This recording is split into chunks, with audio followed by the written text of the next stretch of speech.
Parfois, on évite de se poser cette question. Qui compte vraiment le plus?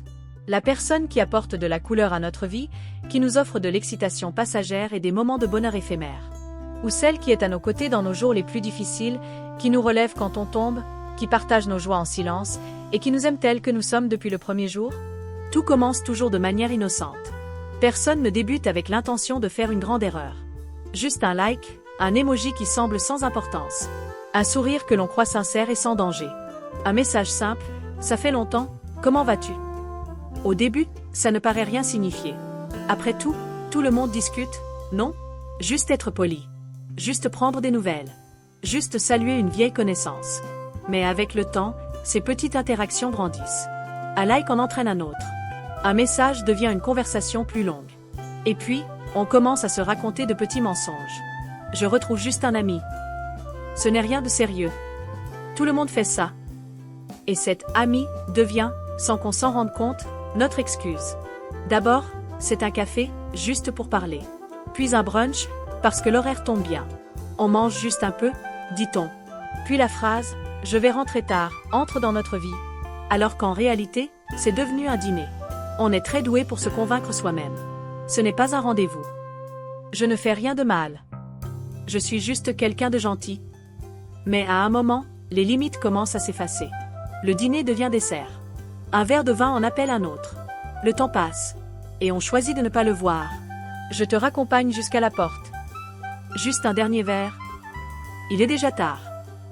Et à cet instant précis, au fond de nous, on sait déjà où tout cela mène. Mais savoir ne signifie pas toujours s'arrêter. Car tout avait commencé si innocemment, n'est-ce pas? Juste un message. Juste un sourire. Juste un like. Mais les petites choses entraînent de grandes conséquences. Un pas mène au suivant. Et quand on s'en rend compte, il est souvent trop tard pour revenir en arrière. Alors maintenant, il faut se poser cette question. Quelques instants d'excitation. Valent-ils une vie de regret? Un bonheur temporaire? Vaut-il une blessure permanente? Un moment de plaisir? Vaut-il vraiment la perte de la personne qui nous aime vraiment, qui nous est vraiment fidèle, qui nous accepte sous toutes nos formes? Peut-être que le problème n'est pas de chercher de nouvelles personnes. Peut-être que le problème est d'avoir oublié de redécouvrir la même. Peut-être que l'amour ne se trouve pas dans de nouveaux visages, mais dans de nouveaux liens avec la même personne. Et si, au lieu d'aimer de nouvelles personnes, on trouvait de nouvelles façons d'aimer la même? Si on la redécouvrait comme au premier jour? Si on redevenait curieux? Si on écoutait à nouveau? Si on essayait à nouveau de comprendre? Si on n'accordait plus d'attention à la personne déjà à nos côtés? À celle dont on est tombé amoureux autrefois? Peut-être qu'on ne perd pas l'amour. Peut-être qu'on le néglige. Peut-être que l'amour ne finit pas. Peut-être qu'il devient une habitude. Et on confond l'habitude avec l'ennui. Mais le véritable amour, c'est choisir chaque jour à nouveau. C'est faire des efforts chaque jour. C'est dire « je suis là, chaque jour ».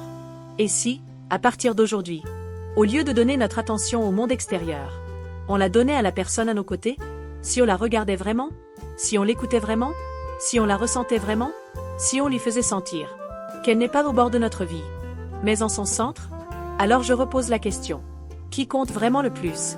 La personne qui nous offre une excitation passagère, mais qui pourrait ne plus être là demain?